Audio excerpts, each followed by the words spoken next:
I'm interested to know what you guys think about what they could have done better. Like it was only 1-0. Yeah, it's quite a different scoreline from the last time the Matildas played the Philippines, where they beat them 8-0 in an Olympic qualifier just a couple of years ago. So, yeah, look, I think despite the stats, which were overwhelming in the Matildas' favour, 85% possession, 15 shots, 6 on target, 6 corners, they really still struggled to put the ball in the back of the net. They really needed to create much clearer opportunities in front of goal. I think I read a stat this morning saying that there were over 100 penalty box entries, which is just phenomenal and an absurd number for a 90-minute match of football. But I think just that final pass, that final decision, that final shot, it just needs a little bit more refinement. But I think we can give them a bit of a pass for this game, considering they've only been in camp together for a week. Some of them are probably still getting over jet lag. So, you know, a win is a win. First game of a major tournament like this one, that's all you really need to do.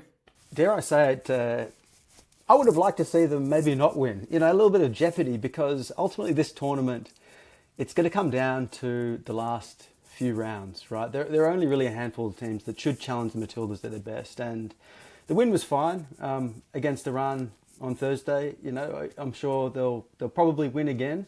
But to keep the interest of Australia, like in the Women's World Cup, we need to have a bit of drama, and an 8-0 win last night wouldn't have done anyone any favours. So 1-0, I reckon, yeah, it's got enough to talk about for the next few days, and certainly enough areas of improvement for Joe Montemuro and his staff to consider.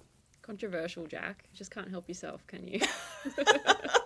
Don't curse them, Jack. My God, the whole nation will turn against the Guardian. But I honestly feel like it could go both ways. Like, if they'd lost, maybe people would tune in and be like, "Ooh, what's happening? Like, you know, are they going to get knocked out again?" And kind of there's that intrigue there.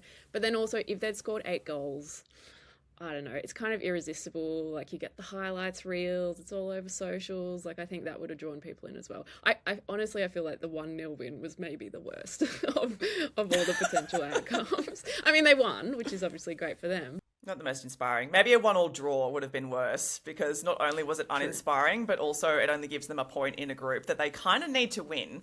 If they want to stay in Sydney, where they're going to be playing their last group game against South Korea, instead of coming all the way back to Perth, which they're going to have to do if they finish second in the group. Sam, that is clear East Coast bias. There are many Western Australian football fans who would love to see the Matildas back playing you know, at, what is it, HBF, you know, 15, 20,000 seat stadium, which the Matildas might have to play in if they don't win their group.